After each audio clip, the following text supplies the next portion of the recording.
یہ بھی دیکھیں ہماری مارکیٹوں میں دیکھا گیا ہے کہ جانور بیچنے کے لیے وہ ایسا حربے اور طور طریقے استعمال کرتے ہیں کہ بھئی اتنا زیادہ پانی دے دو کہ اس سے وہ جانور ایسا لگتا ہے کوئی انجیکشن یا ادویات کے زور پہ کہ وہ لگے کہ بڑا پھولا ہوا ہے اور بہت بڑا نظر آئے اور لوگ اس سے لیں۔ قطعاً دھوکہ ہے۔ جو شخص بھی اپنا مال بیچنے میں کوئی ایک چھوٹا سا بھی عیب ہو اور وہ بیچنے والا جو گاہک آتا ہے اس کو اس سے چھپائے، یا اس کے پاؤں میں مسئلہ ہے،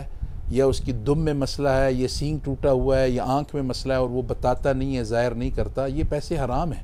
جس سے بھی وہ یہ کمائی کر رہا ہے وہ حرام کی کمائی کر رہا ہے، اور شرعاً جو ہے جتنا اس قربانی کے اندر کوئی عیب ہوگا اور وہ لینے والا تو بیچارہ لے جائے گا، لیکن جتنا بھی اس کے عیب میں اور خرابی میں جو خرابی ہے اس کا سارا وبال اور سارا گناہ جو ہے اسی شخص کو ملے گا جس نے اس کو فروخت کیا ہے۔ یہ ایک مسئلہ دوسرا ہے کہ بعض وقت قربانی کے جانور جو ہے وہ بفر سے جاتے ہیں، اور وہ حلالے کے وقت میں ذبح کرتے وقت جو ہے لوگوں کے ساتھ بڑے بڑے حادثات اور عجیب سے واقعات ہوتے ہیں، یا یہ کرتے ہیں کہ بھئی جو بیچنے والا ہے وہ پہلے سے بتاتا نہیں ہے اور اس جانور میں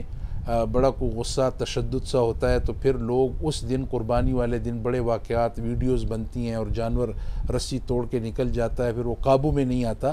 تو لوگ اس کے لیے طریقے قسم قسم کے طریقے کرتے ہیں۔ کبھی تو وہ جانور اتنا حد تک خطرناک ہو جاتا ہے کہ اس کا وجود ہی پھر پورے علاقے کے لیے محلے کے لیے خطرہ ہوتا ہے، تو کوئی بندوق اٹھا کے کوئی کیا کرتا ہے۔ تو اگر ان کیس خدا نخواستہ اس طرح کا کوئی مسئلہ کسی کے ساتھ پیش آ جائے کہ کوئی دوسری صورت نہ ہو اور اس کو قابو کرنے کے لیے یا انجیکشن استعمال کیا جائے تاکہ وہ سن ہو جائے یا نشہ ہو جائے، اور بندوق والا تو پھر انتہائی اقدام ہے، تو وہ بندوق والی صورت بھی اس صورت میں کہ بھئی کسی بھی صورت کوئی راستہ اور کوئی حل نہ نظر آئے، لیکن اس شرط پہ کہ اگر انجیکشن یا بندوق سے وہ گرے تو فوری طور پہ بہوش و حواس جو ہے اس کا حلالہ ہو جائے، یعنی اس کو ذبح کر دیا جائے اس صورت میں کہ وہ زندہ ہو، اور یہ نہ ہو کہ بھئی اتنا تشدد ہو جائے اور ایسی جگہ پہ فائر مارا جائے کہ اس سے اس کی جان ہی نکل جائے، اور اس کے بعد بھی پھر لوگ کہتے ہیں جی حلال کر دو، وہ حرام ہے، نہ قربانی پھر اس کی ہوگی، اور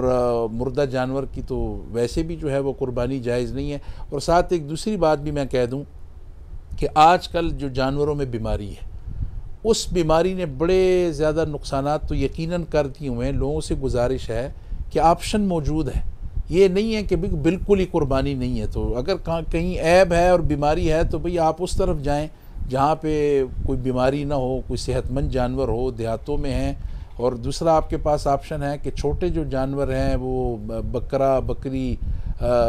دمبا وغیرہ، یہ لوگ خرید سکتے ہیں۔ اصل تو مقصد گوشت نہیں ہے، اصل تو مقصد اللہ کی رضا ہے اس سے، لیکن ایک ساتھ میں یہ کمپلینٹ ہے کہ بھئی کسی جانور میں وہ بیماری تھی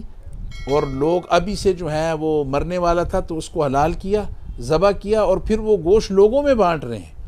تو یہ تو آپ خود سے جو ہے اس نقصان میں